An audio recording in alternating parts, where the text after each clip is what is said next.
ఆ TDP leader మాత్రం గెలవకూడదు. జాఫర్ గారు, మీకు ఒకటి చెప్పాలి. అన్నీ బాగానే చేశారు, కానీ ఒక దగ్గర మాత్రం పప్పులో కాలేశారు. ఎలా చెప్పాలో అని ఆలోచిస్తున్నా, కానీ చెప్తా.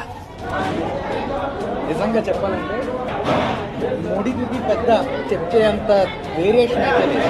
5 రూపీస్కి 500కి కెనడాలో ఉన్న డిఫరెన్స్ అయితే ఇందులో అయితే నాకు నిజంగానే ఈ మూడు తింటున్నప్పుడు మీ ఫీలింగ్ ఎక్కడ ఒక చోట ఇక్కడ ఆ గొంతు కూడా ఆగిపోవడం జరిగిందా? గొంతు దిగింది మూడు కూడా సమానంగా చూడడానికి మాత్రం కొంచెం డిఫరెన్స్ అయితే ఉంది.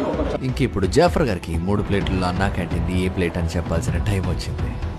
మీరు అంతా బాగానే చేశారు, కానీ ఒక చిన్న పొరపాటు ఇందులో ఏంటంటే ఈ ఆవకాయ. ఇది ఉండడం బట్టి నేను అనుకోవడం అయితే ఇది అన్నా క్యాంటీన్ అనమాట. ఏది ఎందుకంటే పిక్కలు యాడ్ చేశారు. మిగతా 2 ప్లేట్స్లో కర్రీస్ ఉంది, ఈ ఒక్క ప్లేట్లో మాత్రం ఆవకాయ ఉంది. ఫైనల్గా ఈ 3 ప్లేట్లో తేడా ఉన్నది మధ్యలో ఉన్న ప్లేట్. ఓకే అంతేనా? ఎగ్జాక్ట్లీ 5 రూపాయలకి 5 రకాలు. ఇక్కడ హర్ష గెలిచాడు, ఆ టీడీపీ లీడర్ గెలిచాడు, నేను తప్ప. ఎవరు ఇక్కడ ఆవకాయ పెట్టింది? ఇట్లు మీ జాఫర్.